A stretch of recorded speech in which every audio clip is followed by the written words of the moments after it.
Just setting up. Okay.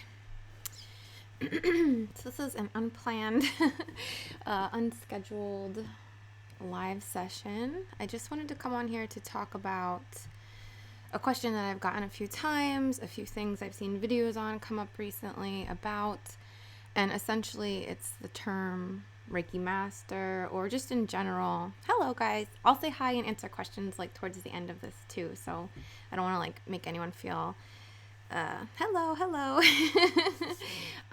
Just to go back, this discussion is about the term Reiki Master, because this has been something that I've been getting some questions about. This is something I talk to my Reiki students about, you know, when I am the teacher.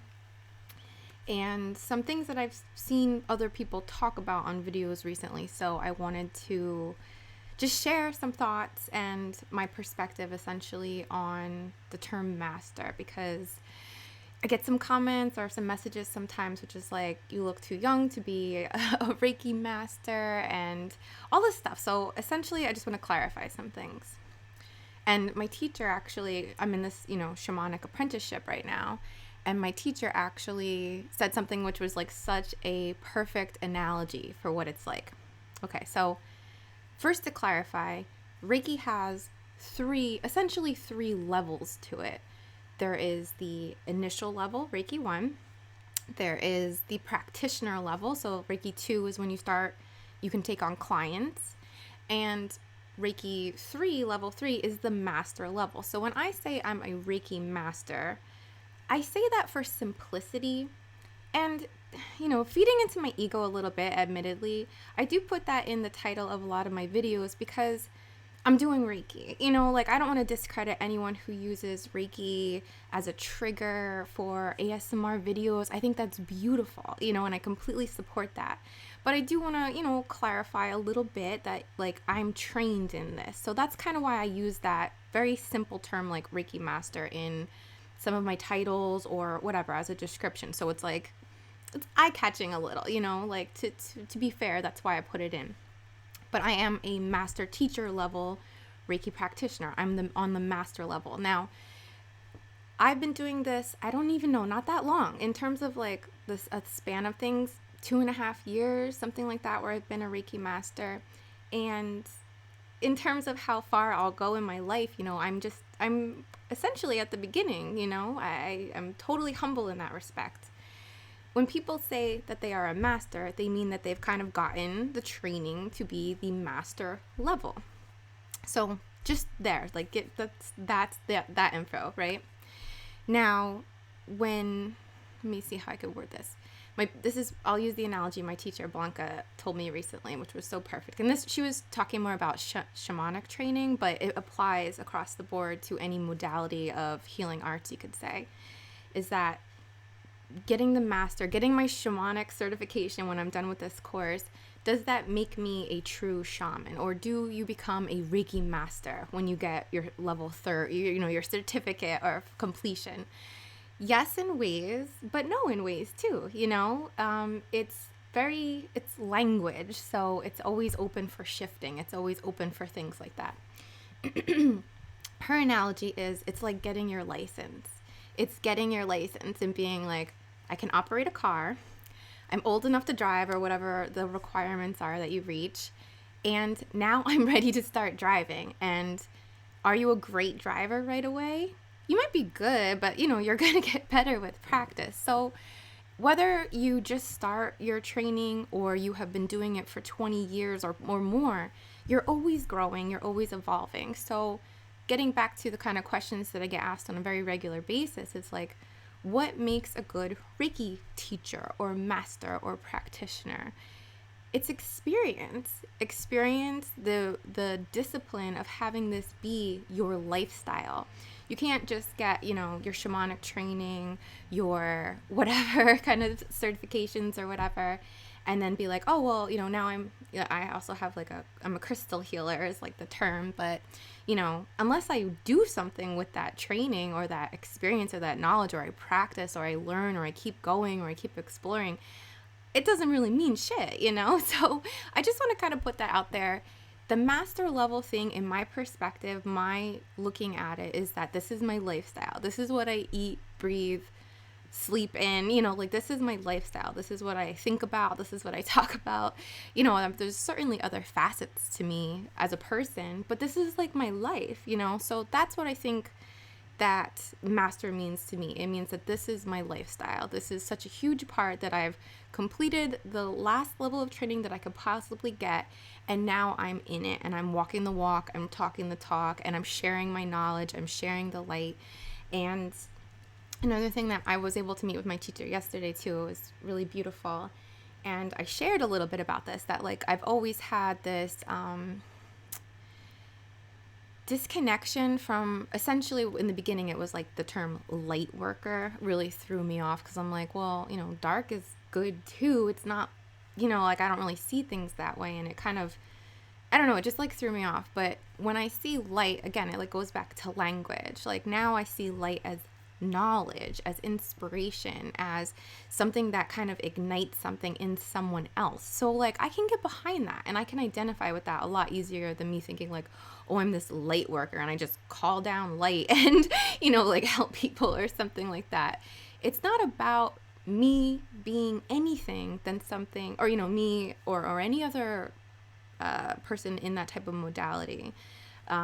It's about us being able to help other people through inspiration, through a message, through a balancing, through giving them some kind of perspective, which triggers something in their own mind, in their own core of their existence, to look into something, to explore a part of their personality or something that they need to heal within themselves. And that's where it comes from, so that's just something I kind of wanted to put out as a disclaimer. I really wanted to make this video because it's a question I get so often. And it's practice, like, yes, it's called the master level. Do I consider myself some like great like Reiki master? Like, I don't know if I'll ever identify with that. I think that, I'm I want to say I'm too humble, but it feels like I'm always going to be a student. I'm always going to be practicing. It's more of the master kind of pertains in my mind to it being my life, and something that I'm terribly passionate about. So I hope that makes sense. I feel like I had another topic to share, but it's kind of slipped away from me. I'll see if it comes back, but I'll ask you guys some, I'll answer some questions if you guys have any. I'm just going to go back a little bit now. Just scrolling through. Thank you guys. I'm so glad you liked the shamanic video. I'm going to record just the drum so that I can get a better sound. Essentially what my problem was that I wasn't close enough talking to the mic. So when I was recording, my voice and the drum were just like so off on volume that I couldn't really stabilize it, and that's why it wasn't as great. It wasn't awful, but it wasn't as great. I'm not planning on hosting a retreat. Oh, we could talk about retreats. I'm going to start doing retreats. I'm sitting on a yoga ball, and it's like scraping up against my bed here. So if you hear any like rubbery sounds, it's the yoga ball. But essentially, I have a wonderful friend. Her name is Juliana. She owns a hotel in Costa Rica. So the first place that I'm going to try to set up a retreat is going to be in Costa Rica because of that. Because I love her, and she has so many resources at her fingertips, and she is just like, I'm just very excited to work with her. She's a wonderful person. I would like to also involve my teacher, specifically my teacher Blanca, who is my shamanic teacher, but she is a medium. She does a lot of wonderful, she's great. So I think that she would bring a lot to the table. And I don't want to be like closed off in this where it's like, I'm running this retreat and I'm the one that, is going to run the show. Like, I want it to be, I feel like people get more benefit from having diversity and having the energy of so many people together. I've kind of played around with this idea of retreats for a while now, and the thing that I love most about it is that I see the value now so much more clearly than I had before. Like my old self might have said something like, oh, like, why do I need to go away to, get in touch with myself, or why do I need to go away to connect, or whatever the case may be.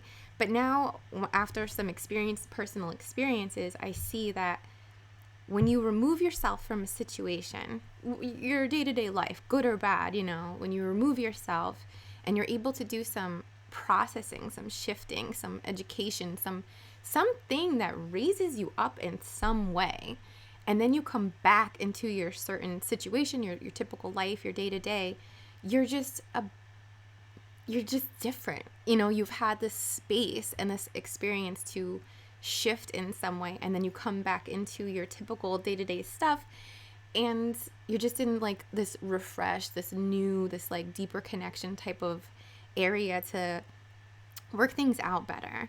I would love to plan some retreats in the desert, like maybe Nevada, Los Angeles area maybe, but I'm not 100% sure on that. It hasn't really come up yet, but this is kind of my first step.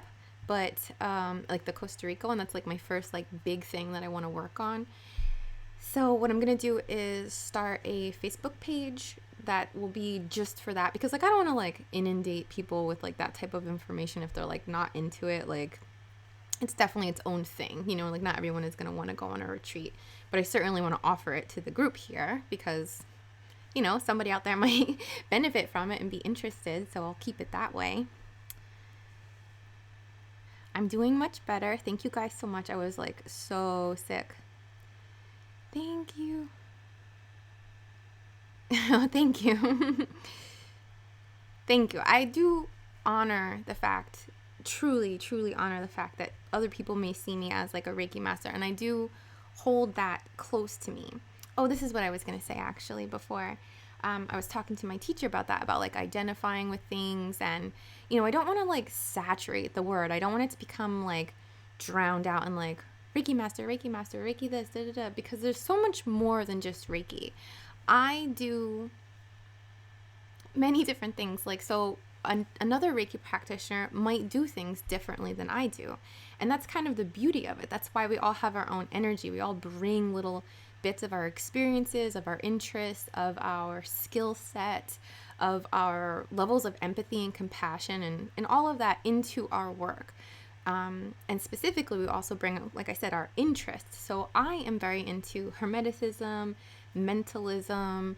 I like to apply astrology, herbal stuff, essential oils, crystals, obviously. So all of that kind of comes into my Reiki package, like when I'm working with someone, that comes in. So some people might work heavily with angels. Like, I do work with angels, but that's not really like my main go-to. So I'm just trying to tell you that we all have our different levels.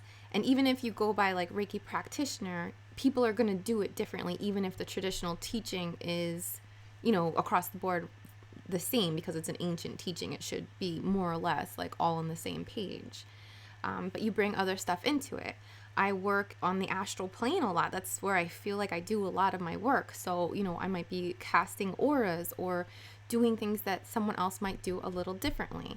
I might have, symbols which come into my mind during a Reiki session, which I'm able to pass along to someone else, to the recipient of the Reiki session.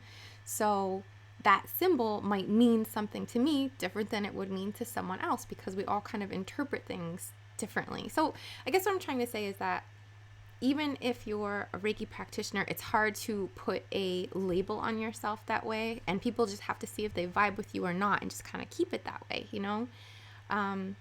What my teacher said, I love this word, and I was so honored when she said it. She was like, "You are an activator." And I was just like, girl, like, I love it. Like, let me hear it. I love this activator thing. And it made so much sense to me. It was just like, as soon as I heard the word, it resonated. And that's what I want to identify with, like being something that can help someone else, you ignite your own spark, or figure something out about yourself, or evolve, or uplift yourself in some way. Not because like I'm trying to pull you up to my level. I'm on my own level. I'm doing my own thing. Like, I'm not trying to say like, oh, I'm going to activate you so you're more like me. I certainly don't want to imply that. That's like the furthest thing from what I mean. But we all need to get in touch with ourselves. I would love to be considered an activator for someone to gain knowledge of self in some way or something like that. So, all right, just scrolling through the comments here. Yeah, you're right. So someone said, Cash, that all the Reiki people I watch say out loud that they are trained, qualified, etc. So just to have the title is minimal. Thank you. Thank you, guys.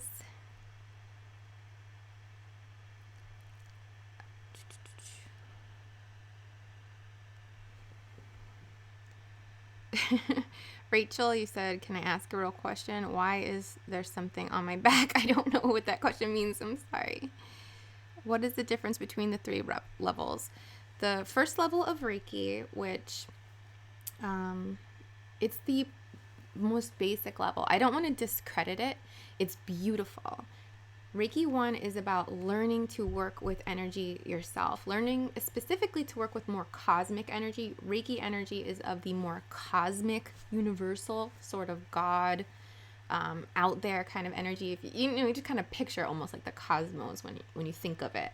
It certainly comes from all directions, but it's more cosmic. So in general, Reiki 1 is for you. So once you become attuned to Reiki 1, all of these levels have their own individual attunement process, and that's what you're essentially gaining as something like, that's why you need a teacher. That's why you need a Reiki teacher. You can read about Reiki in a book, you can learn the symbols, you can do all of that stuff, but the attunement is really the thing that, like, I want to say is the initiator into a level of Reiki. So Reiki 1, you don't learn symbols. It's just for you. It's for you to start to learn how to feel energy, to understand what it's like to do a Reiki session. On yourself is the most important thing. We're trying to balance ourselves first so that we can be this like balanced component and conduit to share the energy with someone else. But Reiki 1, you can certainly practice on your friends and family. You just can't have like a client necessarily. It wouldn't be appropriate to do something like that. So it's learning to feel things. A good example, and this is something I share with all of my Reiki students, I always feel uncomfortable saying student, but the people who I teach Reiki to and attune Reiki to, is it's practice. It's like getting your license again, or your permit, I guess, essentially, and practicing. And you're going to feel that it's different every time you do it. Sometimes your hands might get really hot. Sometimes they might feel cold. Sometimes you feel it like whoosh, like, oh my God, this is so powerful. And sometimes you barely feel anything. And all of these things, all of these little nuances and different things that pop up during a session are things that you're learning to read, to understand, like, why did my hands get hot this time? Let's try to figure this out.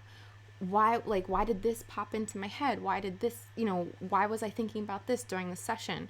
Oh, why did I feel tense? Why did I feel anger? Oh, perhaps the person I'm practicing on felt that way, and you can kind of work with them. And it's also the level where we learn to read energy in terms of reading chakras and stuff. So it's like the beginner level, and the principle of Reiki 1 is to balance yourself, to learn about yourself, and to heal yourself. It's a self-healing level. Reiki 2 is where you can take that information and that experience. You learn distance Reiki, which I think is like the most incredible thing in the world. This is how I conduct my sessions, for the most part, or the majority of my sessions. You also learn a few of the symbols. You learn 3 symbols, and working with things in terms of like moving beyond time and space and just really cool stuff like that. But this is the practitioner level. So at this point, you can offer Reiki to the public. You get a certificate. It's like this is what I can do for either work or as a nurse, or to incorporate into massage or whatever you choose to do.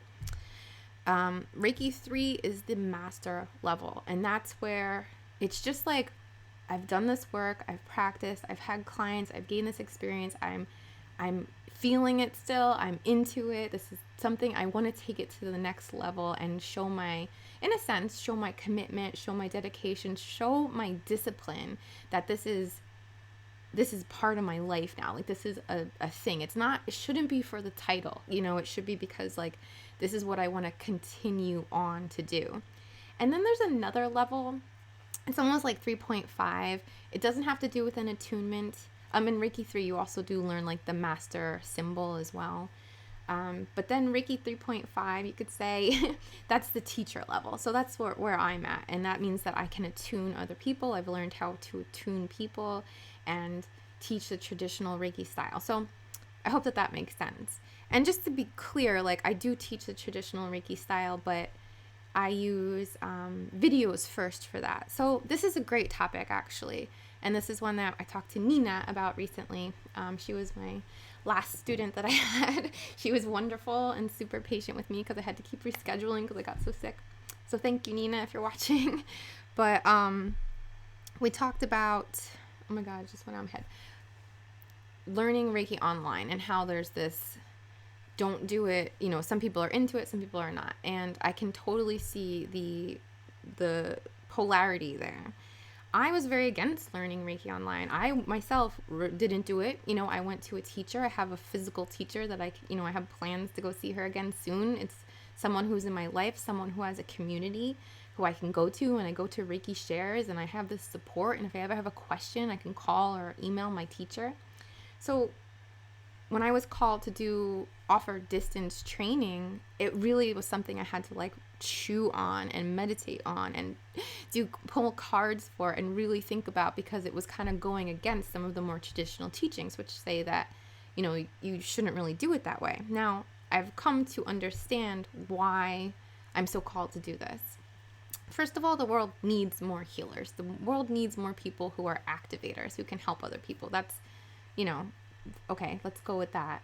Additionally, there's a difference between having a teacher, because that is what I think a lot of, and I'm not trying to talk down, I don't mean anything like that, but that's what a lot of these quick Reiki programs or online courses of Reiki tend to lack. And I'm not saying all of them, but a lot of the ones that I've researched, because I did consider, you know, online, you know, years ago when I was like, I don't know, I can't find a teacher. But I found my teacher, so I didn't have to go that route. But it was like, oh, you get Reiki 1, 2, 3, and you're a Reiki master, and all this stuff. And it was like you didn't have a teacher. You watched some videos or you read something, but after that, there was like, that was it. It was like, oh, well, we'll do your attunement on a Friday at 11 o'clock. Or it was just like something like really disconnected, really abstract, and it felt like there was like no connection to the teacher. And I think that is like of the most important things, because in Reiki, like, or any teaching, it gets passed down. There's a lineage. So like you want it to come from someone that you vibe with, right? So how I offer it, which I think is like the best way that I can combine both worlds, with the ease of being able to learn at your own pace, but combined with the one-on-one aspect of working with a teacher and like actually connecting with someone. So what I do for my Reiki training is I do have some videos already set up that get someone the bulk of the traditional teaching. So kind of get it out of the way. They're about like, I don't know, an hour and a half or an hour to an hour and a half, depending on which course it is.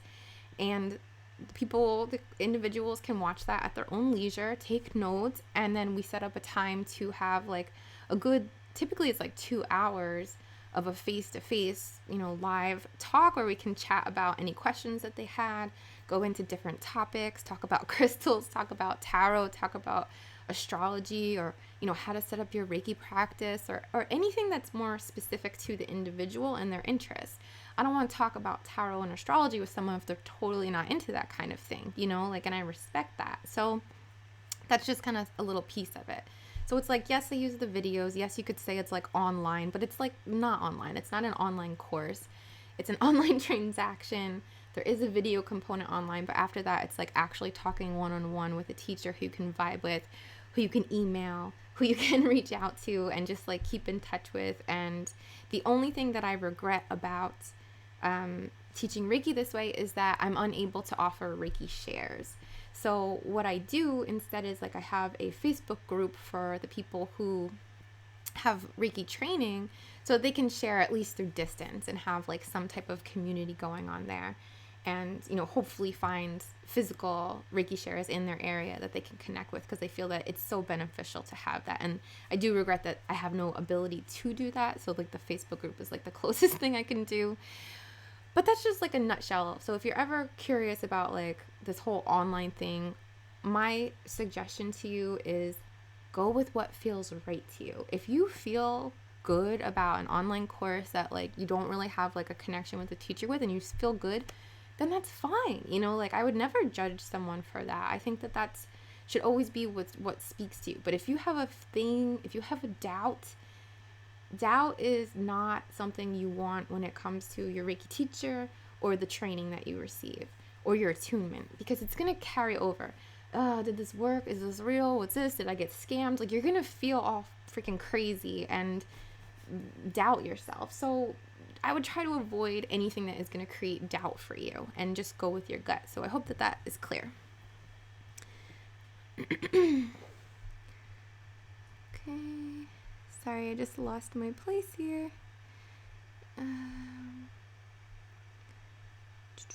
Going back. It's hard to scroll backwards.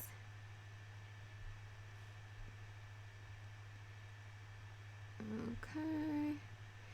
You're the only Reiki person who uses a stage name, though. I hope you don't feel the need to hide and own your craft. I use my name, Lune Innate, because that's what I identify as. Like, I have my birth name, and I have my name, which I gave myself, you know, and like, not to be like egotistical or anything, but this is like my goddess name, you know, it's my like, this is my spiritual name, you could say, or something like that. Lune Innate just vibrates with me. It's not even a name to me. It's like, it reflects this thing which is like within us, you know. Lune, when I think of Lune, I think of the moon, obviously.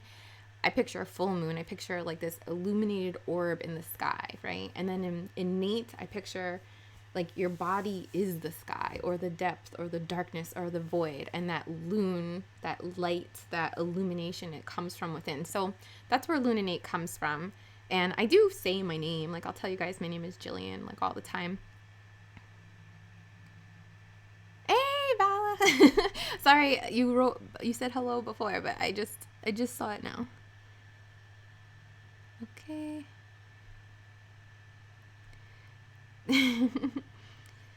Do you think ASMR tingles come from being more spiritually connected to the universe? I don't know. I think it does have to do with being more sensitive. So a good example for that would be like in palmistry. They teach you, or the teacher. What's your perspective on synchronicity? Oh, it looked like I froze there. All right, sorry, I lost you guys for a sec. Sorry.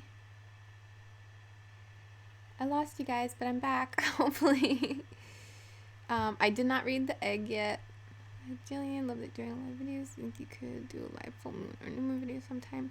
I always try and plan to do a live full moon or new moon thing, and just never works out for some reason. So I'll do my best, but I don't want to ever like make promises.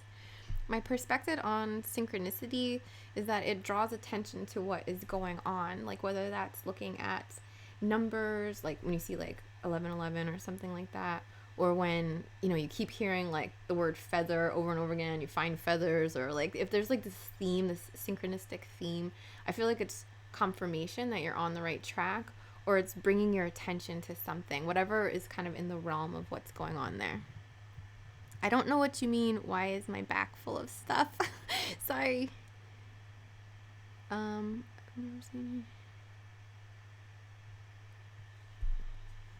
Well, I go by Lune Innate is like an honest way of saying my name is not Lune Innate, but I go by Lune Innate.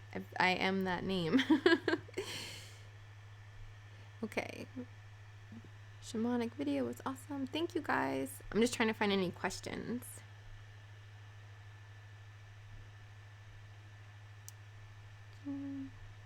You guys are so sweet. Hello.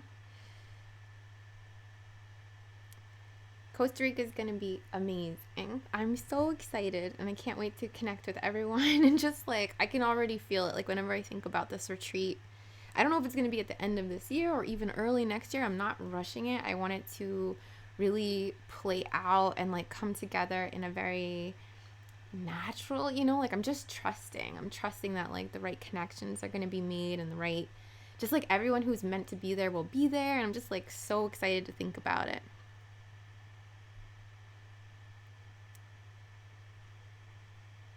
Can you talk to a bully who was my dad and also 30 years later my boss?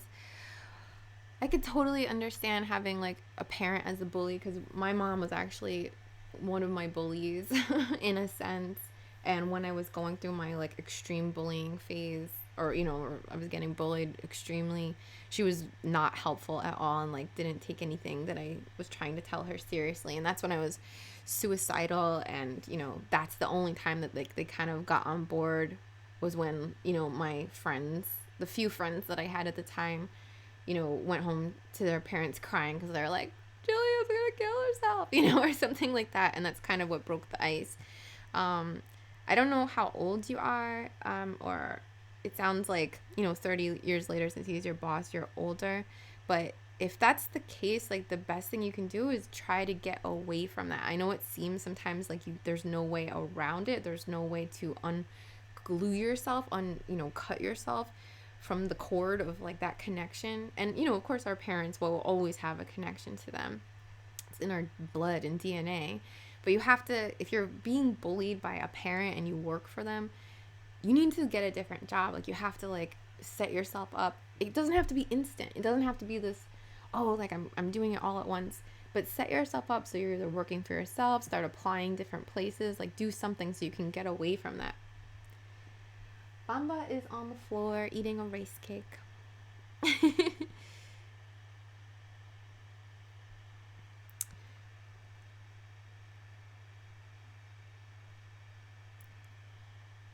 All right. I'm definitely going to do like a drum and rattle video, and I'll see which microphone sounds better. I feel like I might have done a Reiki session for loneliness, but I will consider doing one again. I've actually been called to do one similar to that, but it's like when you're lonely because I don't want to make this sound like I think that other people who are not conscious, who are not awake or woke or whatever, are bad or anything like that. But sometimes when you're the one with the awareness in a group or at work or your family or anything, you're a bit isolated. You have to like dumb yourself down when you talk to them, or you have to fake it in a way, or you risk sharing what you are interested in and sharing your passions and your perspective and being judged for them and like ridiculed, which is its own kind of thing. So that was kind of my area of loneliness that I was considering.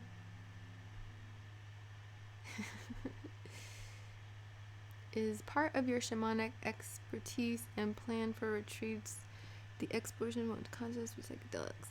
Not at this point. I'm not planning anything with psychedelics at this point, although I am in touch with some people who are able to do ceremony. So that's certainly something I would consider down the road, but it's not planning. I'm not planning that for this retreat, or for the first one anyway. Joshua Tree is definitely somewhere I want to get to very soon. I'd love to have a retreat there. Do I practice yoga? Not really. I do very minimally practice yoga at home in terms of more of like a meditative flow. In the summer, when I feel like I need to get in shape, I'll certainly do a lot more yoga because I do love it. And I love getting into like a heavy flow, or that sounds bad. Oops, sorry. A more like sweat-based flow, like hot yoga or something like that. That sounded bad, sorry. But for myself, I don't really practice yoga on a daily basis in terms of like the physical yoga.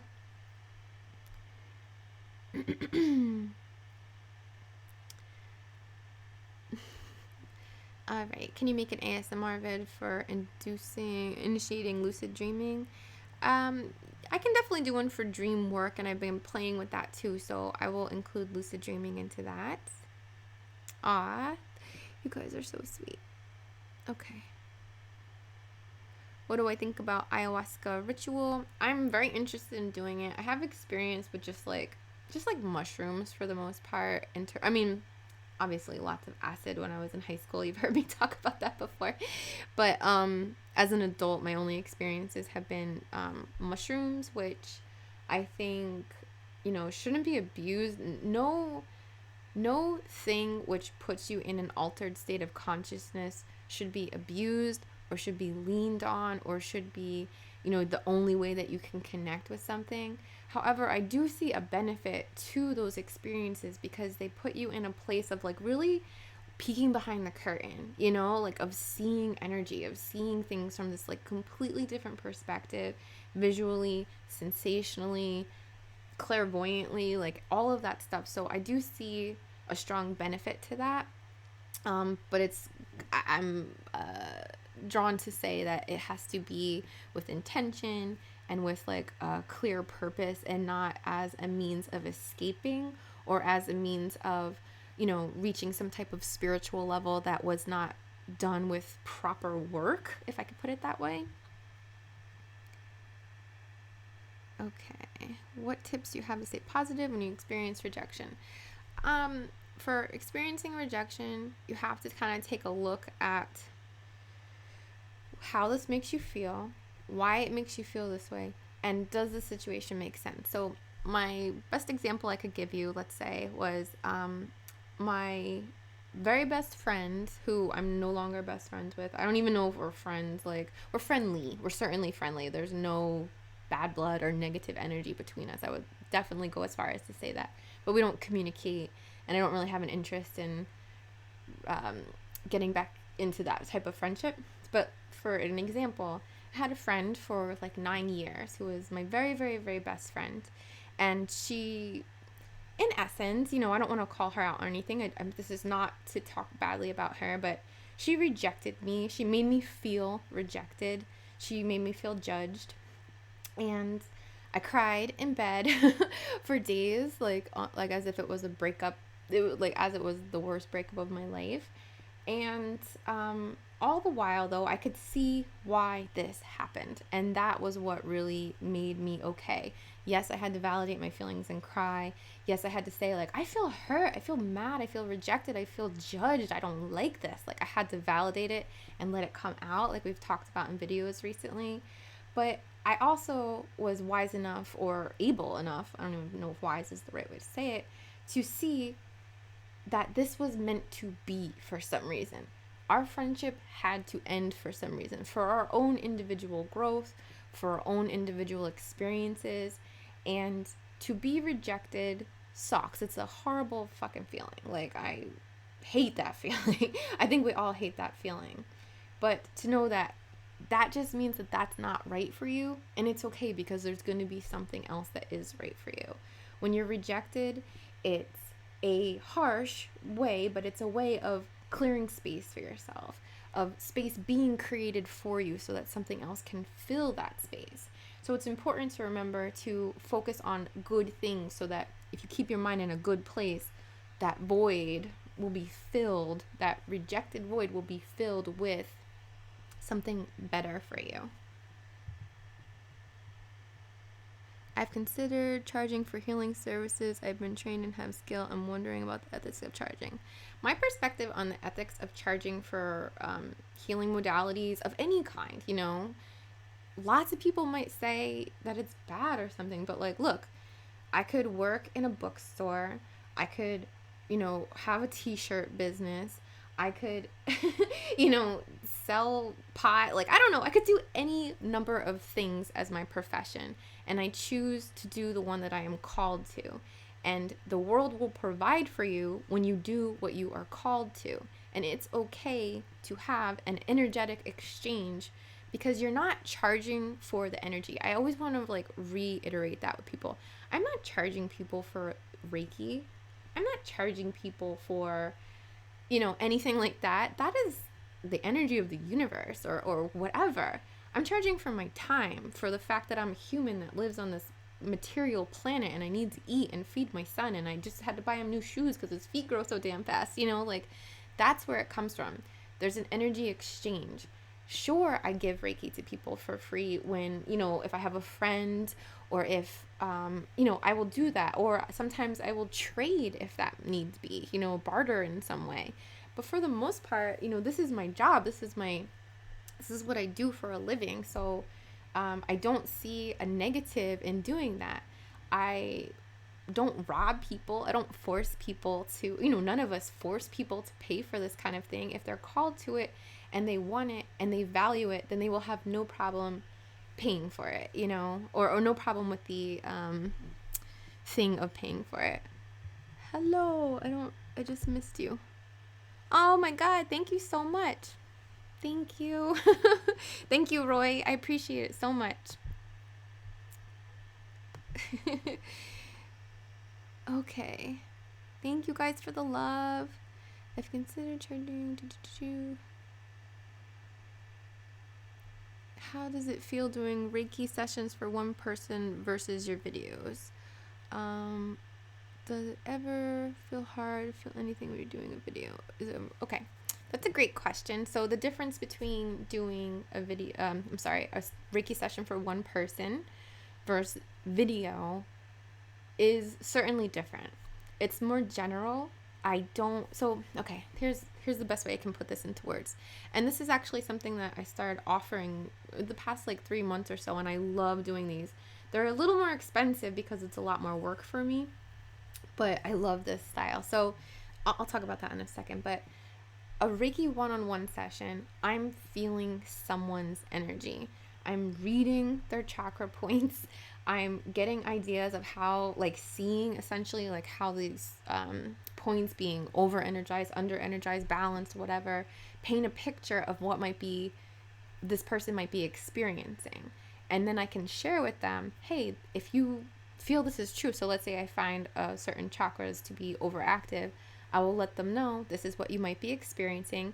And if you feel like that's true, if you feel like that's real to you, here are my suggestions on how to maintain balance going forward. So it's much more specific to an individual.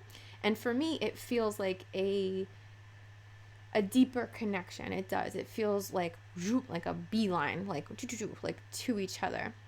When I'm doing a video that is intended for a group, I do get a sense of I want to say collective majority or something that's going on. So let's say I'm like doing a video and I kind of like just feel around a little sometimes.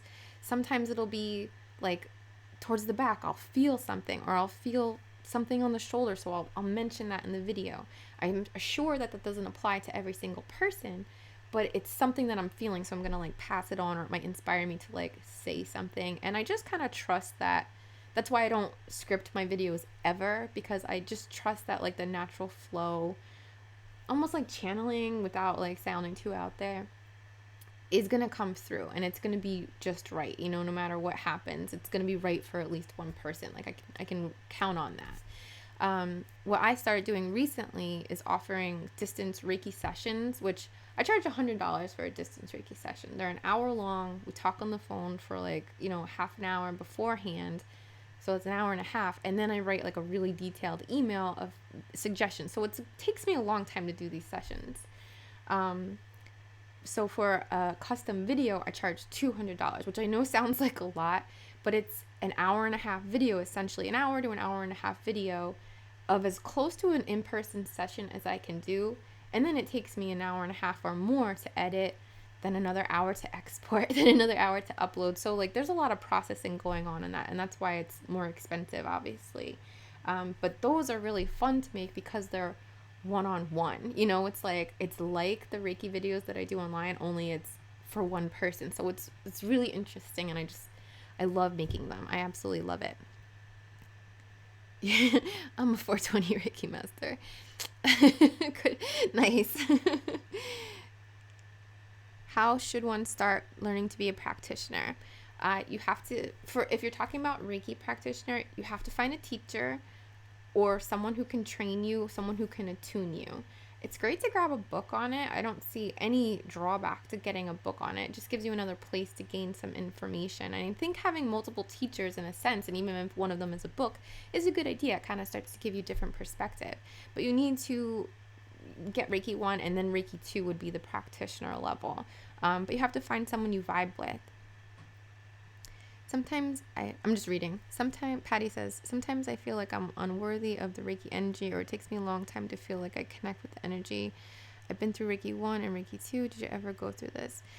I never went through that personally because, and I don't mean to sound like, I hate sounding like I think I know everything or anything like that. So please don't translate it into that or I hope it doesn't come off that way. But like, I knew this was right for me. I felt it before I ever met my teacher. I felt it from, like my life experiences that I'm called to do this type of work. So I've never felt unworthy. I just feel grateful. And if you can twist yourself around from feeling unworthy to feeling grateful and be like, oh, I'm a perfect conduit for divine energy. Like, I'm so grateful I'm able to do this. I'm so grateful for this ability to not only heal myself, but to, help other people connect with themselves and be healthy and balanced, etc. Then you can twist it around. So that's like the best thing that I could suggest, is just try to get into feeling grateful for the experience and all of that. So I hope that helps, Patty. Lune, have you ever met an energy practitioner who didn't believe in chakras? I guess not. No, I've never come across anyone that didn't work with the chakras, or at least acknowledge them. I think that there's a lot more to the chakras than meets the eye, but I really love working with them to, like I said before, gain a perspective on what someone might be experiencing, where this might be coming from, and ways that they can overcome things. They're just a really good guide for me to be able to provide someone with some information that would benefit them. Okay. Why sometimes it feels good after Reiki and sometimes bad a few days? After a Reiki session, Reiki stays very active in your energetic system for 3 days following a session. My videos, or like an actual session on yourself. So sometimes during this process, something has to come out. Something has to bubble to the surface, and it's uncomfortable because it's like stirring the set. Like if you had a cup, this is like the analogy they use very often. A glass of water, and that's you, and the water is your energy, and at the bottom of the cup there's like dirt or sediment.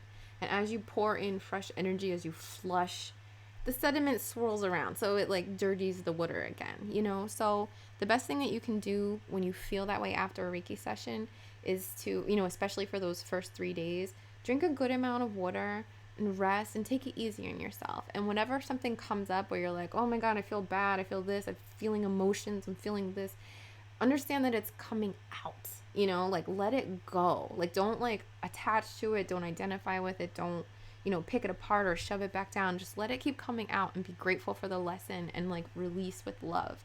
Sometimes you just feel good and balanced after a session, and it's not that big of a deal, there's many times after a Reiki session where I just feel good, really, really good. But if you're processing something, if it hit a nerve, if it hit a spot in you that you have something that you need to release, you gotta let it keep going. So I hope that makes sense. Thank you, Dancing Pizza. I did the online Reiki. Oh, I just missed everybody. Sorry, gotta go back.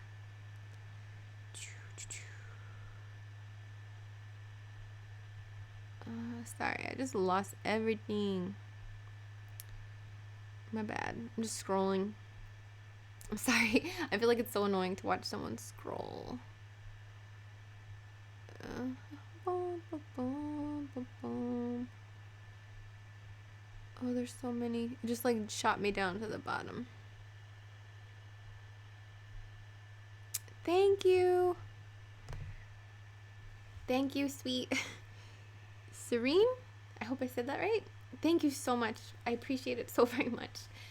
Huge. Thank you so much. Okay. I did online Reiki training, and all my attunements were amazing, and the teacher was in reach and part of community. That's perfect. That's exactly what I think it should be. And I'm so happy for you that you found that. Okay. What would you say is the first thing people need to be aware of when trying Reiki? You should be called to experience Reiki. You shouldn't just be like, oh, I heard about it. Yeah, what is it? You should talk to the person who would be your potential practitioner and get some information going with them. Don't expect them to talk to you for 30 minutes if you don't even know if you're going to book a session. It's hard for them to do that. So just be a little gracious with the fact that, this is people's time. However, you should be able to vibe with them. Let them know, ask them what you should expect. Ask them how you can prepare. Ask them anything like that that will clarify any questions that you have. but it should be something you were like, I feel like this is right for me. And you'll just know. It's just something you know. Okay. Can I do exorcisms? That's a hard question to answer. I think that, yes, I can do that in a sense, but it's not me that's doing it. I can help to bring in a cleansing energy, but the individual needs to be able to release whatever they might be entertaining within them, and the environment itself has to be cohesive. So that's kind of a tricky question. I saw that Divinity Healing renounced Reiki, and I completely respect that about him. He is on his path. We are all on our own unique paths, and I offer no judgment to anyone who does anything like that. I do judge, I don't want to admit it, but I do judge when people try to scare someone or they tell them that something's not right for them, because in my opinion, good and bad are all components that are within us. And if there's something bad that comes into your life, it's a reflection of something bad that is in us within already. So, and it like kind of works to bring it out, bring it into life. It's into the light. It's like shadow work in a sense. You're like pulling it out to be analyzed.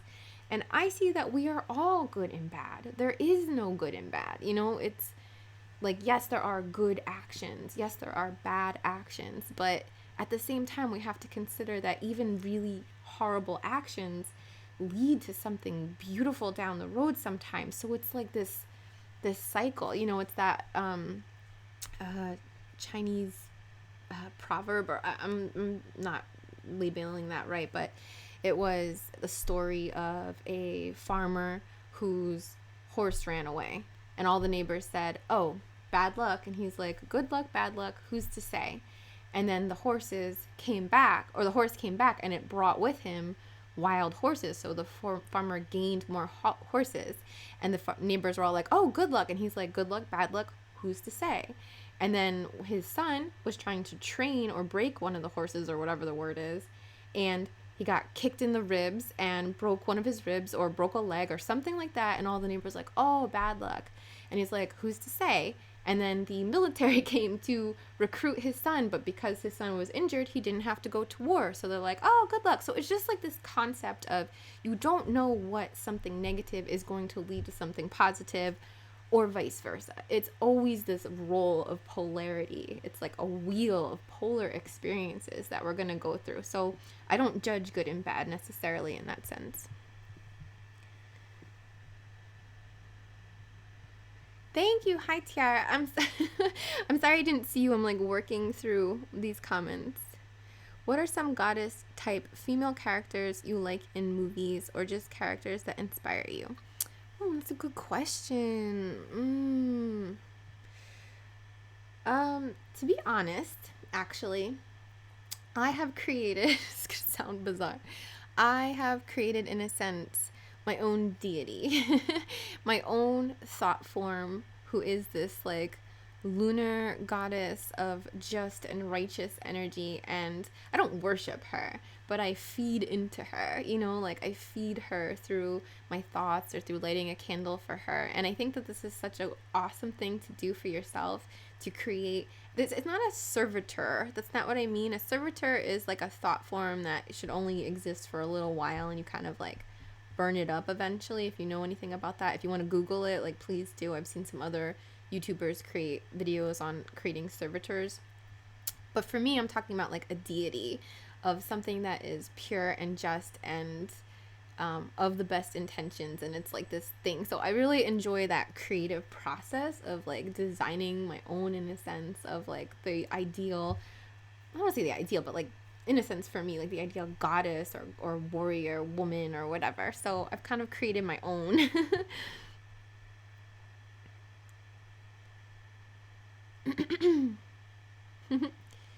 It is like Lune Innate, you know, L-O-O is fine. Okay. My question, that was my question for distance reading. I want you as my teacher, but can keep in touch anytime. Yes, in terms of what I work with my students, again, that word throws me off.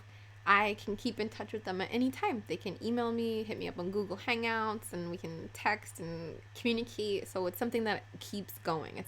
It's a relationship that never dies. You know, it's like it's family in a sense. What's the best way to collect and store full moon water? You can collect it by any means. I mean, like a bowl outside would be great. If it's not raining and you want to make full moon water, you can put a vessel outside that has, like a mason jar or whatever, outside with a lid on it that has water in it already, and ask the moon to charge the water.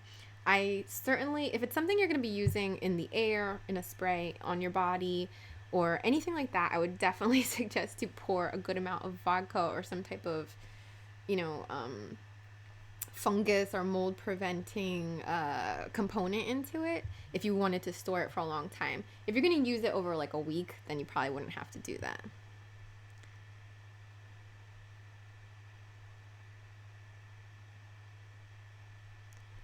How do you affect my personality? How do you know if the chakra that you're working on is open or if you have successfully balanced your chakra? Well, first off, I never try to open people's chakras, and that's certainly a word that comes up and it's sometimes misrepresented. So when I'm checking someone's chakras, I just want to know if they're balanced. Opening your chakras is a spiritual and personal experience that is very much for the individual to either work on or experience by their own, awakening. So I don't force that. I shouldn't, and I would never force that on someone. The only time I open a chakra is during an attunement. Like I'll open the crown chakra to do some stuff that I need to do for an attunement, but then I close it very, over and over and over and over and over again. It usually feels a little tingly, but it's closed and it's balanced, but it's not like open. You can't open someone's thing. It's like different, in terms of knowing if yours is balanced, I would do it'd be easier for you to identify if it was out of balance than if it was in balance, almost, because if it's out of balance, you'll have some signals such as drops in confidence, unable to express yourself, being too expressive, almost. When I say too, like as in it's not effectively communicated. So you kind of have to go by what seems to be off potentially. But I like to check my chakras and everyone else's with a pendulum. I usually use a pendulum first. I appreciate your video so much. Oh, thank you guys. Do you feel... I kind of answered this question already, sweet Sareem, but do you feel there is a role for psychedelics in Reiki and shamanic ritual? Like, absolutely. Maybe it's not so much Reiki, but definitely shamanic ritual. It goes by ceremony. You would say, like, ceremony. And I did answer this already, but I think it should be done with intention and as a tool to kind of peek behind the curtain, but not something that you rely on. Like, oh, I can't have spiritual experiences unless I'm doing ceremony or I have this like trip in some way. There's a lot of spiritual experiences that happen without that. And there is some, I've taken tons of psychedelics in my life, like in my youth. I grew up in a town, but like it was very drug ridden, and it was a very boring town. So I did have a lot of experience with psychedelics. None of them were intentionally set with like a spiritual purpose necessarily.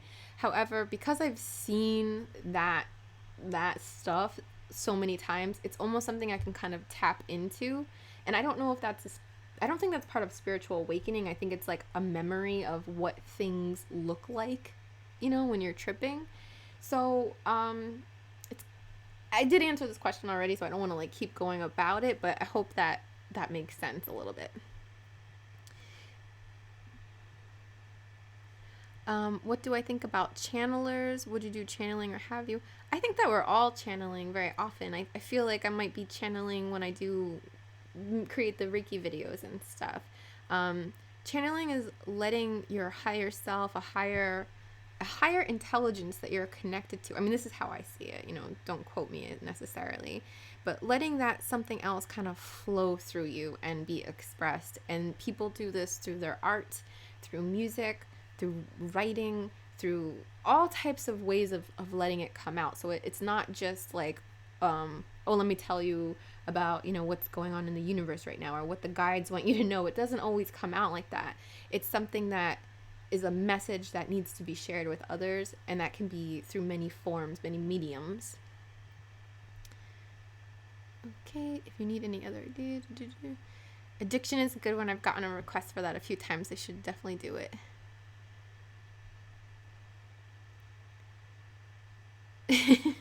You want to give Donald Trump a 1-hour Reiki session? I don't think he'd be into it.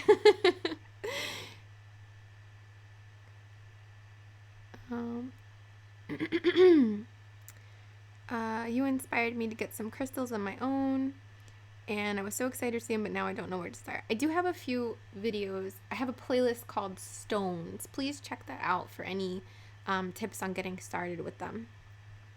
Can you explain what happens when we send love towards someone we love, and after a day or two you start to feel negative emotions? I can't, that's too broad for me to answer. It might not be connected at all. There's too many things that I would need to know to give you more of an information on that one, or more of my perspective. Do I have any advice on shadow work?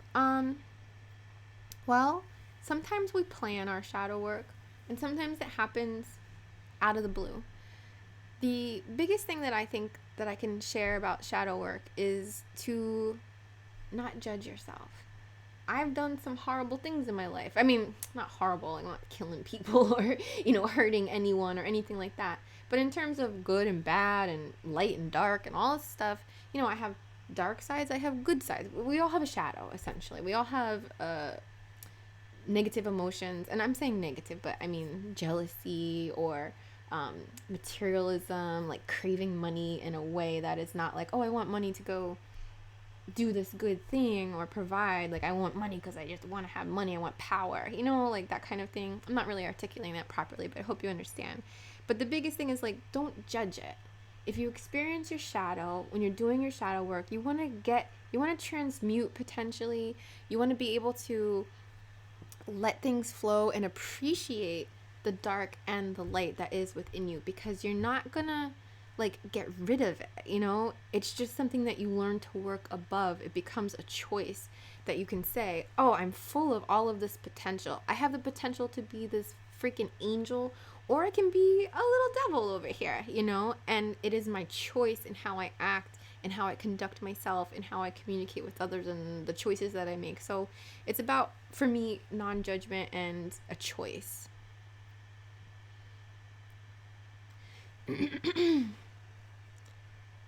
Just scrolling through. Thank you guys for your compliments. I'm sorry it's taking me so long to scroll through this.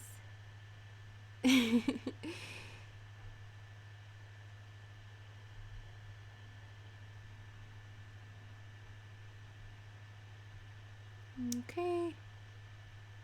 I'm from New Jersey, yes. I was born in Point Pleasant, New Jersey.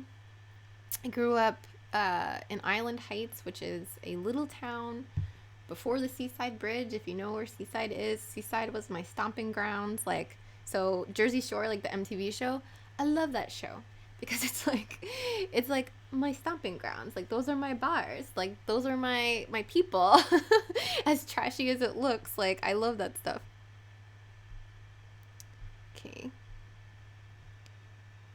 I'm just going back, guys. I'm just going back. Sometimes readings are so on point because I need the guidance and I am in a difficult phase of my life. Sometimes they don't, and I accept that someone else. Yeah, that's a good way to look at it, Kelly. Oh, you're so welcome, Patty. Thank you, guys. I'm just feeling all the love. Thank you. Thank you. I'm just trying to see if there's any more questions. Okay, how do you feel about Reiki treating as severe mental disorders as bipolar? Okay, Kara, that's a good question. Here's my perspective on it, and this is in no way this is non-judgmental. This is not judging, and I don't want to come off that way. So I feel like I really have to like have a disclaimer there. But there's an element of mental illness that people wear sometimes, this is general, I'm not accusing or anything like that, but people start to identify with. I have close people in my family who are diagnosed with schizophrenia. And when they identify with that, then they have more episodes. When they understand that their brain is mushy jelly and it can reroute itself and rewire itself and rework itself, then it becomes a bit more of their power to release the associations with a mental illness. Let's say depression, for example. I have suffered through depression many, many times. Like, I've been suicidal. I've been in, therapy. I have some experience with that kind of stuff. So I'll just speak on depression because that's kind of my closest tie. But, you could apply it to whatever. I'm not saying it's not real. I'm not saying that it's anyone's fault. But you do have a power in you to overcome. Just the other day, I felt really depressed. When I was sick, I was like, oh, like everything was hitting me. I was starting to feel like I'm getting so far behind in my work, or just everything just hit me at once, and I felt awful, right? And I caught myself, and I'm like, okay, I feel depressed right now. Let me acknowledge that. Let me have this acknowledgement where I'm feeling a little crazy. I'm feeling my anxiety. Maybe not a little. I'm feeling anxiety. I'm feeling this or that.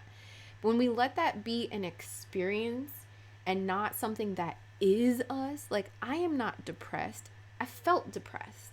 I was feeling depressed. I was having a depressed moment. And what I do is, like, I have my own things to bring myself out of that, or I let myself feel it and know it's going to pass.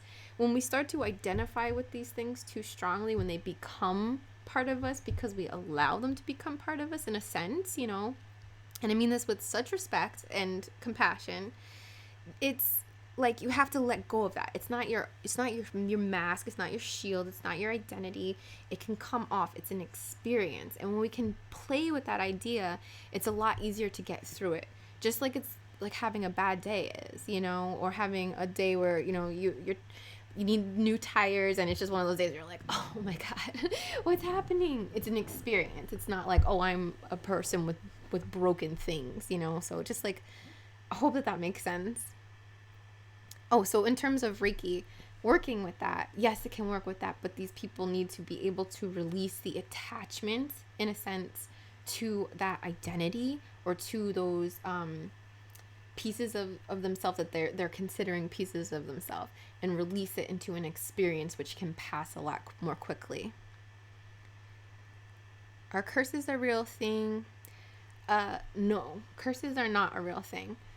Vibration, frequency, and mentalism is a real thing. Yes, you can be in a bad frequency, a bad vibration, which attracts more to you. Yes, you can have a bad thought pattern that you are allowing to attract negativity, bad things to you. Yes, a person can manipulate you to thinking that you're cursed, to thinking that you have some kind of karmic debt or something like that. So you begin to manifest these things in your life. That is all true. A person cannot curse you. You can only curse yourself or allow yourself to become cursed by like an outside influence. But it's not a real thing necessarily. It becomes real through your own manifestation. And these are always my opinions, guys. Like, I'm no like expert,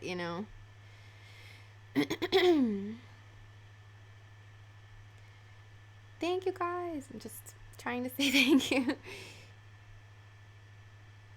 Aw, thank you. I don't feel like a big ASMR artist at all. I feel like a very lucky individual who gets to share my passions and kind of can incorporate that relaxing vibe, which I'm so in love with. So thank you, guys. And thank you for all of the love and support. I've been so blessed. Like, I just treasure you all. I hope that you know that. It's really amazing. Just checking.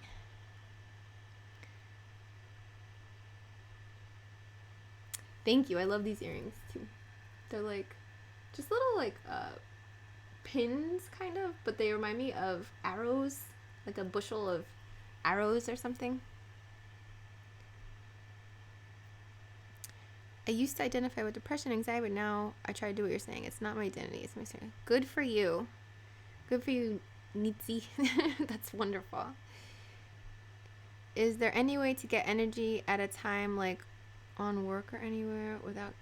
Sorry, I don't understand this question. I'm trying to... Is there any way to get energy at any time, like when you're at work or anywhere, without getting sessions? We all have the ability to tap into universal energy, into God energy, into anything, into a better frequency. I like to use crystals for that because it helps me to focus. I think that they're helpful tools. I don't think that they're like life-changing things unless you use them as a proper tool. It's helpful to have with you. Like, let's say you're at work and you know you get stressed out a lot there. It might be helpful for you to keep a soothing stone or a relaxing stone or a Reiki charged stone, if that was what you were into, with you. Wearing a necklace, you know, like a Reiki necklace or Reiki talisman would be a good idea, or just like a talisman in general. But you can do that through meditation. Like, if you need a healing session for yourself, if you have the mental discipline, you can meditate and you can see yourself being balanced. You can set that intention. You can use your breath and prana to transmute and all of that stuff. I would gain more knowledge about it and gain more experience and then work from there, but you can certainly do it.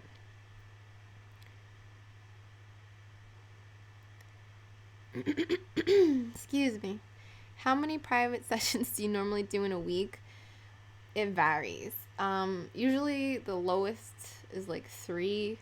The most would be like 7 because I get drained, and I always try to give myself off a couple of days during the week, and then I use that off as in off from like working with people one-on-one, and then I will do something else, you know, like ship orders and things like that.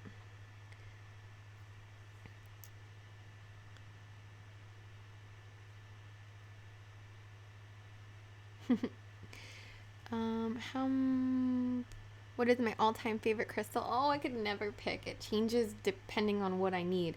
One of my all-time favorites, though, is brachiated or red jasper. I find them to be so lovely. I love celestial quartzes. They're of my most favorite. I love chalcedonies and jaspers and Kambaba jasper. I love so many stones. Covalite, dioptase, Loden stone. I have so many favorites.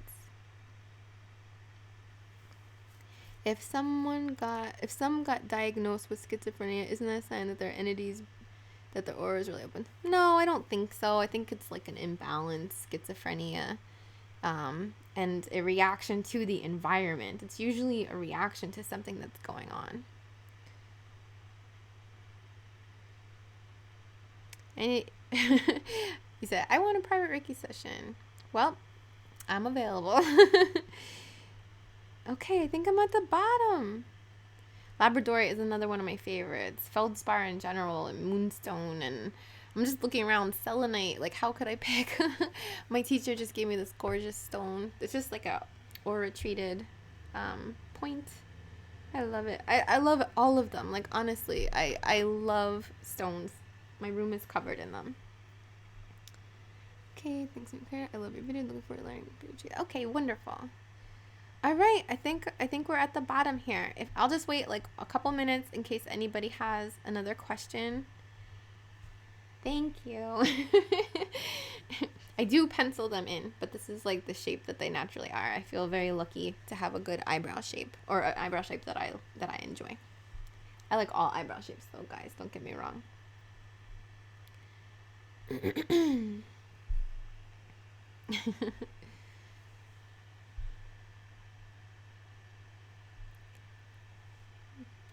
I think that was all that I wanted to talk about too.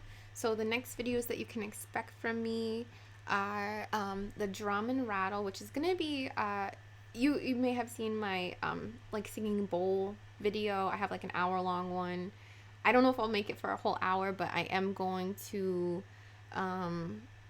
just have like a rhythmic kind of shamanic, earthing, grounding, releasing, transformative similar to the theme of the last shamanic video that I did, but where I'm not going to talk and I'm just going to kind of like play my instruments.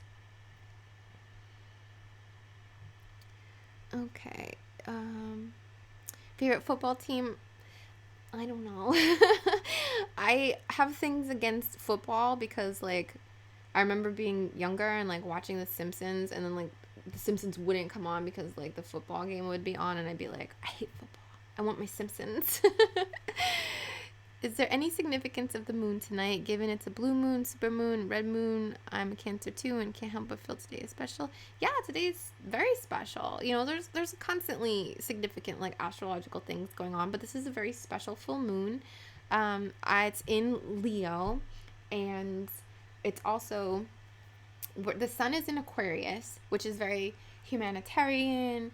It's about working with other people, working for a common cause. Like, that's like the humanitarian, the Aquarius vibe. It's also something, they're like out of the box thinkers too. So like inspiration, or like all these like new ideas. They're very much technologically savvy as well. So those things kind of play into the sun being in Aquarius. The moon being in Leo, which is the opposite of Aquarius, coincidentally, brings in the more, I'm going to say ego, but I'm not saying that in a negative way at all. The ego isn't bad. It's just bad to let it run you. But it's about like your person, your personal power, your family, your success, being a leader, being able to assert yourself, being able to cut your own path, being able to be, in a sense, like more of the star of the show. So I think that we're going to have a lot of really good energy between the balance of this Aquarius and Leo kind of like working together here. That's kind of how I see it and how I plan to work with it anyway. One time I was having this mental breakdown right before my math exam. I watched one of your videos. Aw, thank you. I'm so glad that it helped you. How is it that my current boss is the same as my actual dad? I'm sorry, Rachel. I don't understand the question. How is it that my current boss is the same as my... I'm sorry. I don't get it. It might just be me. I'm trying. Kindly tell something about meditation. It's very helpful. Something you should definitely get into. Even if it's 5 minutes. You know, it doesn't have to be some long thing. I think that something that people can do in terms of meditation is that they are easier to be able to meditate on is through working to manifest something through your meditation. So envisioning yourself as like the ideal you, or envisioning your life as this ideal life, or whatever the case may be for you. I think that that's a way that kind of plays into the relaxing component of it, and kind of like getting out of the moment, getting out of like the physical in a sense. And I like the idea of like meditating on the best version of yourself. I think that's always a good way to do it.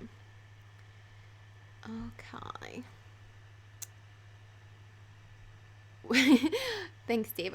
Dave says, I had the same problem with football in The Simpsons. You know what I mean, right? It was like, no, it was like, it's supposed to be a new Simpsons today, and it's not, because it's the freaking, the other, the Super Bowl or whatever.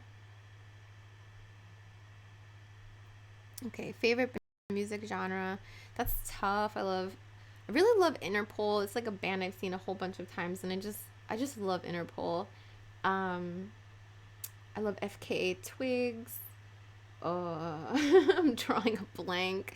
I love like the Beach Boys, but not like the Surf and Safari kind of shit, but I really love those like croony kind of sounds. Like, I love the song Don't Worry Baby. I think that's like one of the most beautiful songs, and they have like some other ones that I really, really like.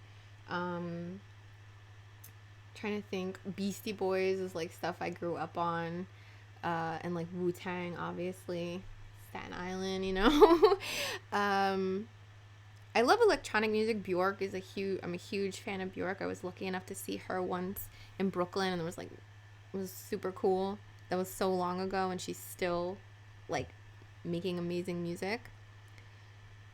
Can you do some more astrology ASMR? I love when you talk about this full moon. I love all of you. Oh, thank you. Yes, I definitely will make more astrology videos. It's just been one of those, like, I'm trying to catch up, so I have a lot of videos planned. hey, Bill, I'm going to see you tomorrow.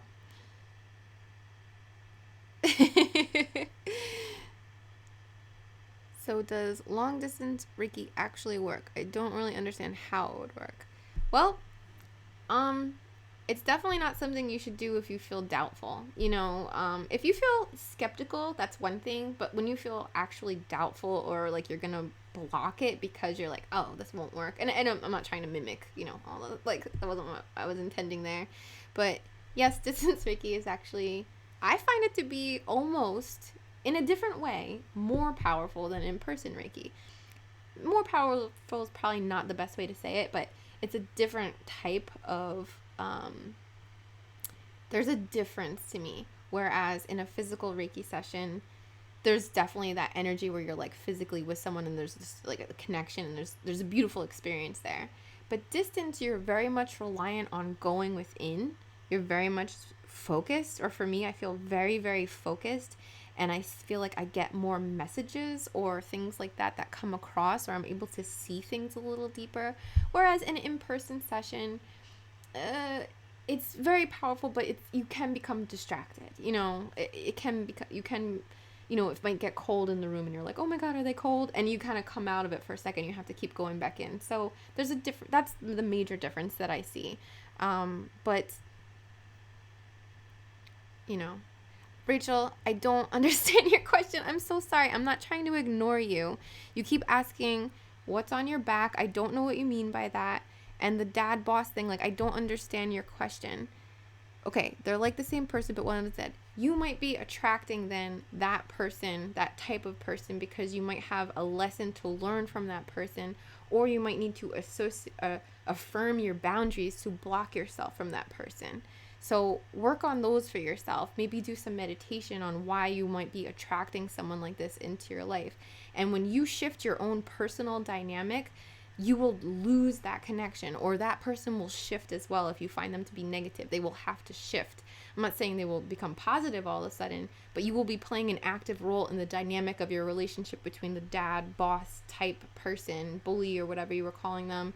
And that's something that you're going to have to figure out what the lesson is and why you're attracting that, and if there's something that you need to learn, or if your boundaries need to be affirmed further.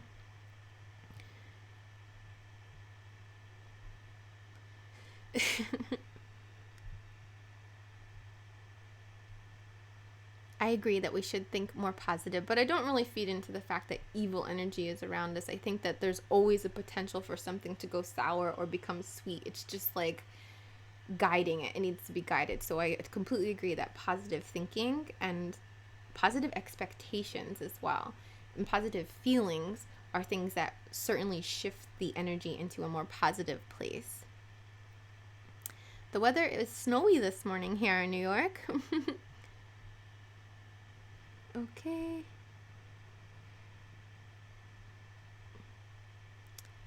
Yes, I enjoy long distance Reiki more most of the time. I'm always very excited to meet people in person though. So like I can't say that it's my highest favorite, but I find it more personal, and I find that a lot of the times the other person is more receptive because they're at home, they're comfortable.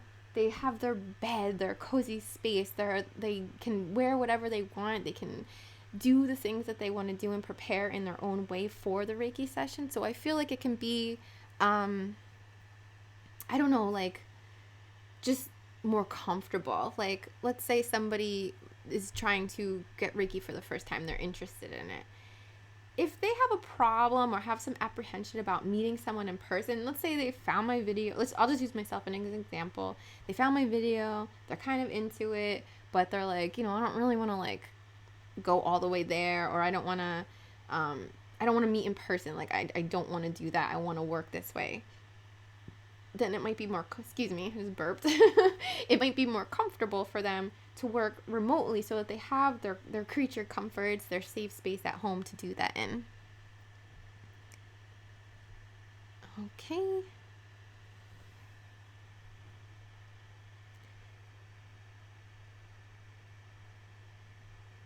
Just going back. If I missed anybody, I'm sorry. It's really hard. Not doubtful. I'm just not sure I understand how it works. Well, the concept, and this is my hat, guys, the Beyond Time and Space hat. I don't know if you've seen it, but they're available on my shop. And I'm being playful, but I really think that they're so cute. But energy is beyond time and space. We are physical. We have this concept of time. We have a sense that senses time. You know, there's more than just like the five senses. Imagine how you can feel that time goes by. And it certainly is impacted by, you know, whether you're having a good experience. Sometimes time goes much faster, or if you're like waiting for time to pass, or like waiting for the pot to boil kind of thing, it goes slower. So it is a variant type of sense in a way, but it's something that we have some type of sensation about. So I'm off track there anyway. But the concept of Reiki and energy and all of this is that we are beyond time and space. It is like trans-dimensional. It is something that you can work through considering it as the astral plane. Traveling through time through the astral plane would be a good example of how you can kind of go beyond time and space. It's working with someone's energy where the way I see it is like, imagine this light like shines up from me. This is how I see it in my mind when I first connect with someone, and it's like this like right up into the sky, like as if you saw the earth and you'd see this like light coming out of New York. Like that's me. And then for wherever my client is, whether they're in Australia or, you know, in Brooklyn, I see their light go up, and it's like this thing that just reaches up, like this tunnel, this channel that we all have. And then what I do in my mind is create a bridge between these light channels, between our connections. So that is how I sense things. That is how I work in someone's energy. And it's just like this way that I connect with them. It's hard to put that into perspective if you're not like open to it. And I would never force my opinions on someone, but that's just how I kind of see it. Okay.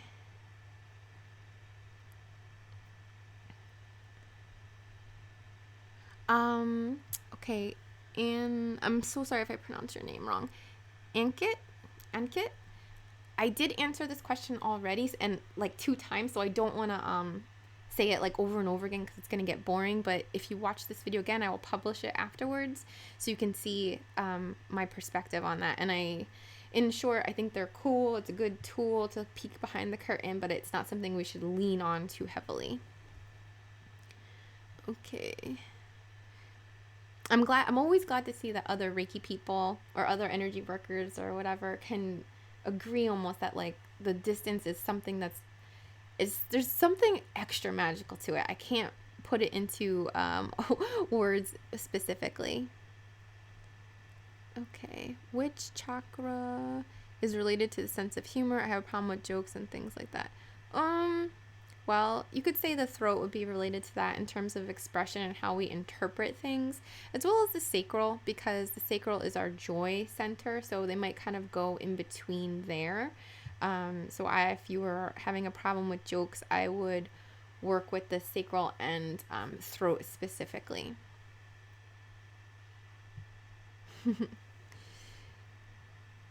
I'm having a really difficult time after a very emotional breakup. Do you have any advice on finding peace in life after your first love relationship? I kind of covered, Claire, this is for you.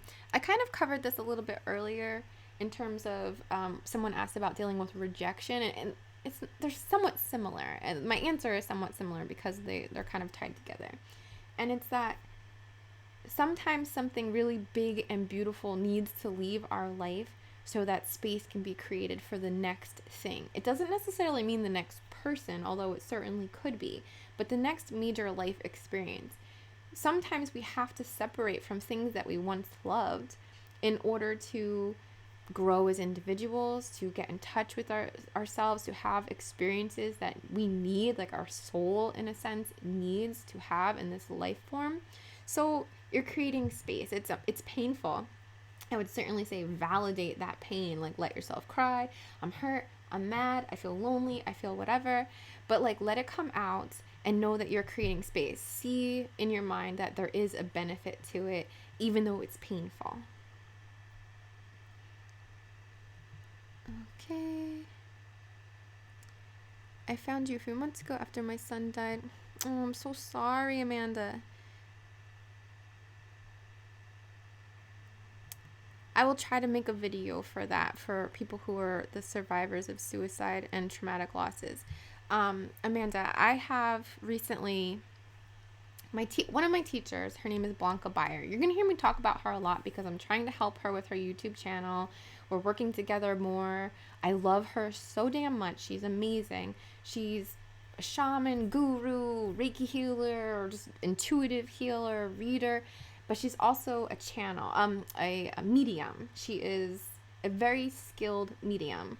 She recently had an afterlife event, and I know that this sounds painful. Maybe you're open to it, but I would highly suggest you, if you're open to it, consider attending an afterlife event. Actually, I'm going to put up a video about an afterlife event that I attended recently, which Blanca hosted, but this was my first experience with that. And actually, 2 women that were there, their were mothers of those young boys who died because they crossed themselves over. They committed suicide due to bullying.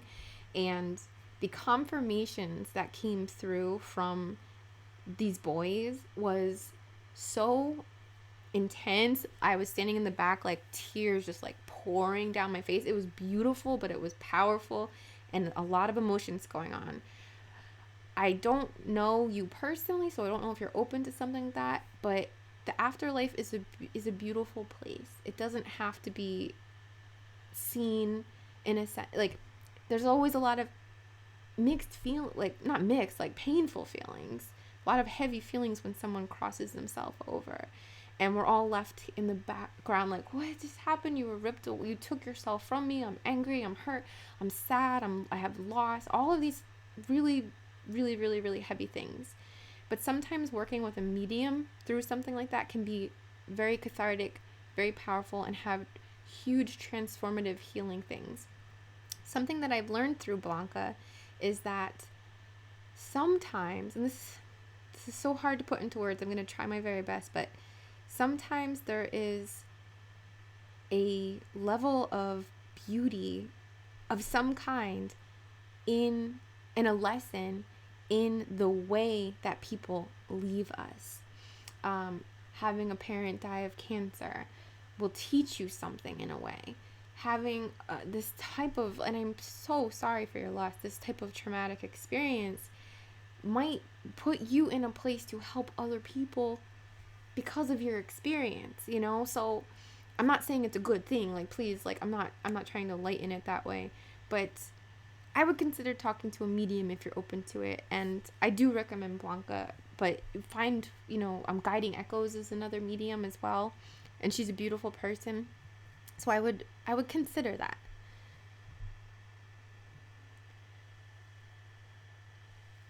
There we go. Vala. Sorry.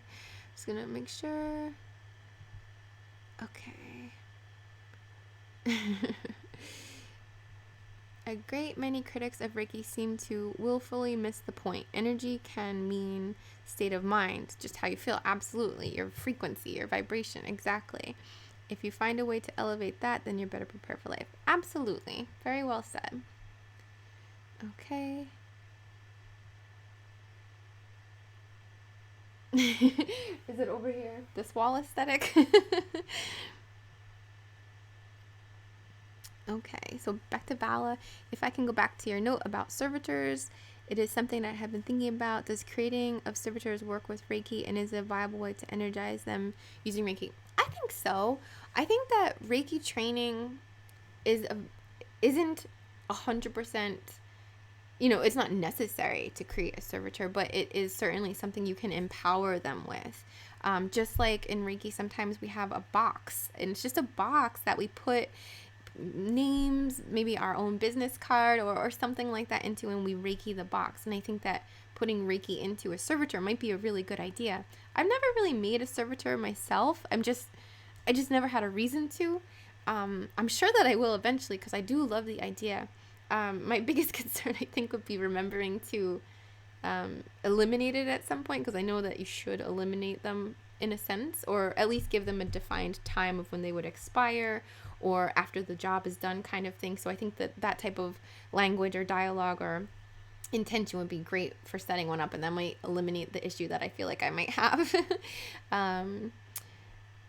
You can create a servitor and use Reiki so that they can do Reiki and they can go out and heal people, so that's like a really cool idea too. I hope that answers the question or it responds properly. Okay, also, do you have any experience with that with your personal deity? Yes, that's something that I work with my personal deity on, and she's a healer, she's a transforming force, so that's certainly something that I work with her for. Blanca's link, I will tell you right now. If you go to my Facebook page, her link will be there somewhere. And if you see my last video, the shamanic one, I put her information. She has a YouTube channel. It's not active yet. It was one that she used a long time ago, and it's active. There's certainly stuff that you can check out on there, but she's about to kind of revamp it. So, don't judge. There's not a lot of followers or anything like that, but it's something how you could take a little peek at. But her name is Blanca Beyer, Beyer. She is on Facebook. She hosts the holistic expos that I work at. And by the way, guys, if you're in the New York, New Jersey area, I'm going to be working at the Spring Expo, where I'm going to be actually doing healings this time. Normally I just help out, but I'm actually going to be available. Let's see. Her name is Blanca Beyer. Check her out on Facebook, or go to my Facebook page, and if you see my shamanic class one, you'll see her name there. I hope that helps. Sometimes I agree with let the dead rest in peace, but sometimes they have messages that they need to tell us. So I think that having that opportunity to perhaps have some type of channel like Blanca or a mediums, they're just a channel. The message does not come from them. It is as if they are a double terminated crystal, and it comes through and is delivered.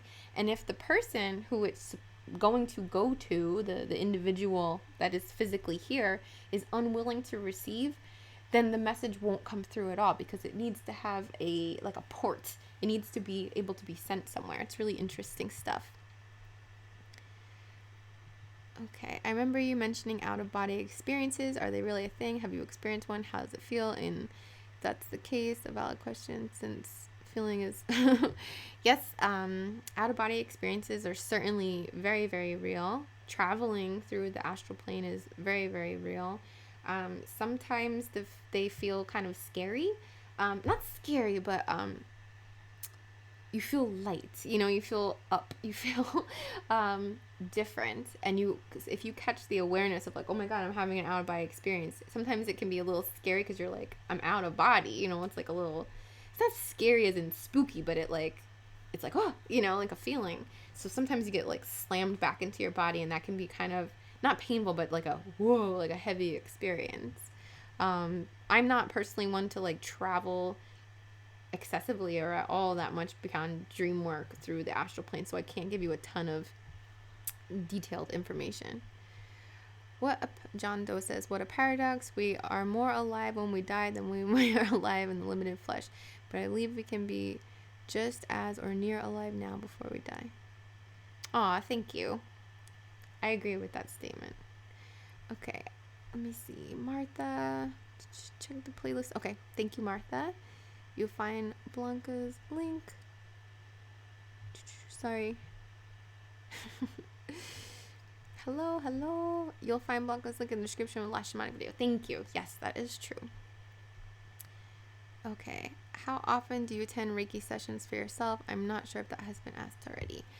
I go to Reiki shares as often as I can, which is less than once a month, because my community that I go to, it's my teacher's community, but the ones that I go to are in South Jersey, and it doesn't always work out, or I can get down there, but I try to go as often as possible.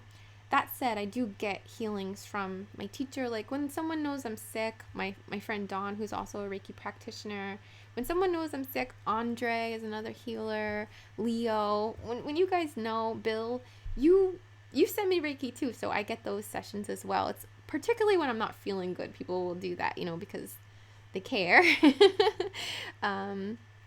So I hope that makes sense. But I do them on myself every single day. I do self Reiki every single day. Any advice for students, like how we can focus on study? I would suggest fluorite is an excellent stone for studying.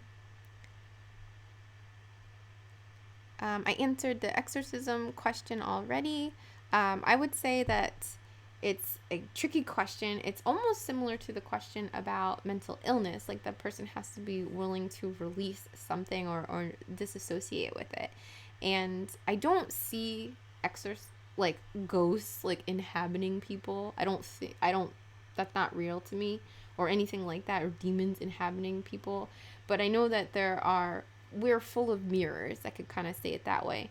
And sometimes something that we encounter in our day is a certain type of mirror that reflects into one of our mirrors and brings something potentially negative or positive or whatever out in us. So in terms of like exorcisms, like, I don't really believe in them, but you can help someone experiencing what we would call and something like that, or possession or whatever, but they need to be able to like let go of it, and the environment needs to be cleansed, purified specifically. Okay, can or should you send Reiki healing energy to people who are not mentally prepared to receive it? I don't send, this is for Kara, I don't send energy. Oh, okay, so if I was sending energy to anyone, whether they are, have disabilities or not, it is their free will whether they choose to accept it or not. So let's say I'm sending it to, let's say I see the news, I see, or something in my Instagram, I see a person who I'm like, oh my God, I'm going to send them like a little Reiki bubble.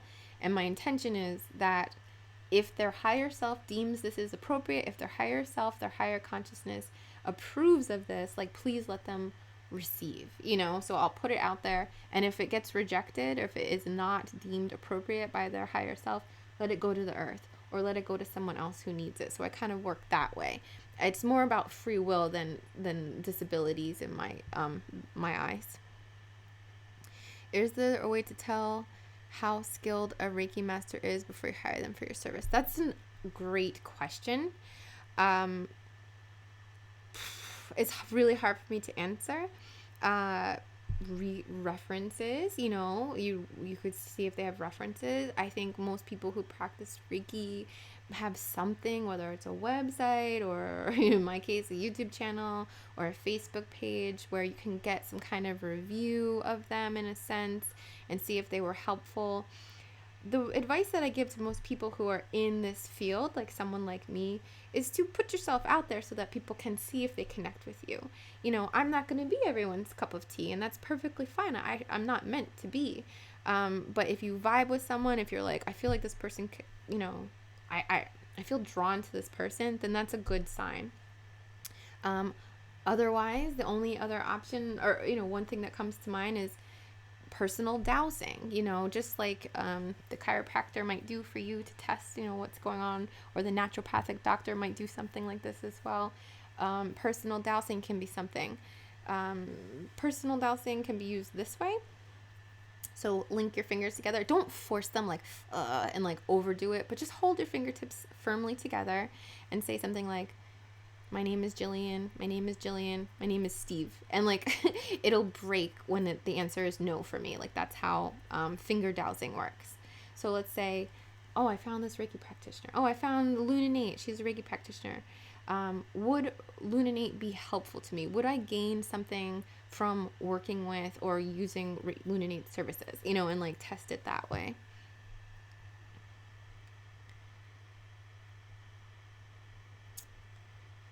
Okay, just scrolling through the questions.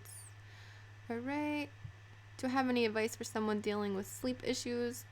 Nick, I'd have to know a little more information on that. There's basic stuff, like make sure you're not looking at your phone too late. Make sure you create a nighttime ritual for yourself, and that will make it easier for you to start to fall asleep. Something warm, like a warm, nice chamomile tea, whatever it is for you, just create a nighttime ritual, and the more you do it, the easier it will be to fall asleep. Hi, Lune. Blah, blah, blah. Wondering if you're planning to make a video about dream work sometime. You know, a lot of you guys have been asking about dream stuff, so yeah, I think I will make one. I'll try to put it out a little earlier. How long have I been into this? Well, I mean, I've been into it, you know, since I was a little kid. I had a very cool aunt who was into this kind of stuff, so that was an eye-opener for me. And my grandmother is a bit into this kind of stuff too, and crystals and stuff like that.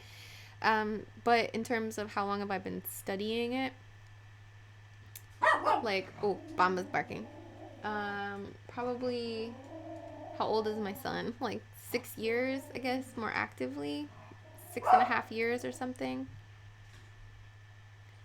Okay. I stumbled on your channel. Wonder if you use essential oils, leaf teas, and how you implement them. Yes, I do use essential oils. Let's say even for like working with the chakras, there are ones that work better with different ones. For me, I like to use essential oil blends that I make myself, that I create for their intensifying properties. That would be something like frankincense, myrrh, sandalwood, cedarwood, patchouli, clove. I find those to be highly potent and magical. But in terms of like energizing, I would use something like citrus. In terms of soothing, I might use something like a sweet, like a mint, like a peppermint. So I kind of more or less go intuitively, and then also kind of like by the book, or like by the Google book, you know, for working with them. Hey, Miss Synchronicity. How are you? Miss Synchronicity is a beautiful soul that I got to meet in person 2 days in a row, and we got pizza and we hung out, and she's just such a doll and so legitimate and so real and down to earth, and I absolutely love her. Any suggestion for healing, bringing relief to those struggling with autoimmune disease? Oh, that's a tough question, because yes, and I have seen people heal their autoimmune. I'm going to shut my door because maybe Bamba's going to stop soon. Maybe I won't. He's just barking. I don't know how loud that is for you guys. But autoimmune disease, there is a spiritual connection to that kind of thing. There has to be a level of trust, like trust in your ability and in your body's ability to release these autoimmune issues. And it's certainly a process. It's not something that typically, I mean, there's certainly all kinds of transformative things that can happen to you. I don't want to make you think like, oh, it can't happen overnight, because it can. But it's typically something that you have to like work on within yourself. And Louise Hay has a great book. I think it's like Heal Your Body, Heal Your Mind, or something like that, that talks about different areas like that, which might be helpful. Okay, I tried okay. Okay, I'm sorry, I'm just like trying to wrap it up. My son just got home. I'm gonna go play video games with him.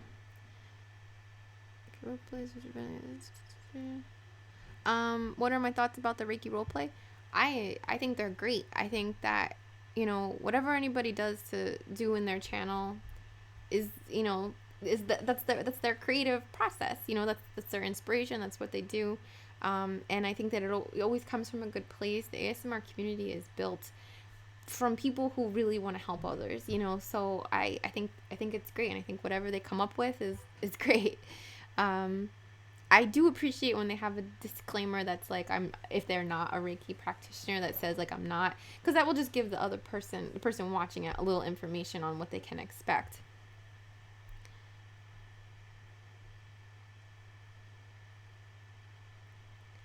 Is it still healing? I mean, anything can be healing to you. I don't want to say that it couldn't be, you know, there's the intention and everything.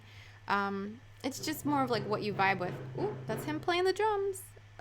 I'm just trying to see if I have any more questions. Yeah, the supermoon will definitely give you some crazy dreams. Absolutely. I sleep with crystals under my pillow, and lately, wow, that's so true. With video games, we mostly play Mario Kart. I've been doing this channel for about a little over 2 years now. Any tips for recovering from eating disorders? Grounding ones would be good for eating disorders, such as if you mean like anorexia, bulimia type ones, being grounded. You would definitely want to get grounded. Braceated jasper, red jasper, agates, like a carnelian or something would be great. Carnelian would be great. It helps to increase your appetite too if you're like closed off to food at all. Remember your videos a year back, you doubled your Thank you. Thank you so much. All right. Why Reiki sessions are so boring. I start this session daily and before end I sleep. You're supposed to sleep. Reiki actually in person and through distance, a lot of the time clients fall asleep because your body is healing when it's sleeping. It like knows. So whether you find it boring or whether your body just says, oh, it's time to heal, let's sleep. You know, you could look at it that way. What symptoms and signs do you look for after a Reiki session? Typically in terms of like the release or the detox, you don't have to look for anything. It will come up if it needs to. And it will come into your consciousness. You might feel anger, you might feel rage, you might feel jealousy, you might feel sad, you might have a memory. It might be a good or a bad. You know, you could be like, wow, my mom really did love me. Or it can be like, oh God, that's where that comes from. But like whatever it is, it's about letting it go. Okay, guys, I have to say goodbye. I hope that you enjoyed this video and that this live stream helps you in some way. I can't believe this has been like almost 2 hours. Like I really was only going to come on here for half an hour. So I have to run to the post office, go mail some stuff. And thank you so much for the super chats. That helps me so much and I'm so very grateful. So please know how much I appreciate it. Social anxiety crystals, things that might calm you down, like agates and jaspers, chalcedonies in general are very grounding and comforting, so I would suggest something like that. Bye, see you later. Let me see if I can shut this off now. This is always my challenge.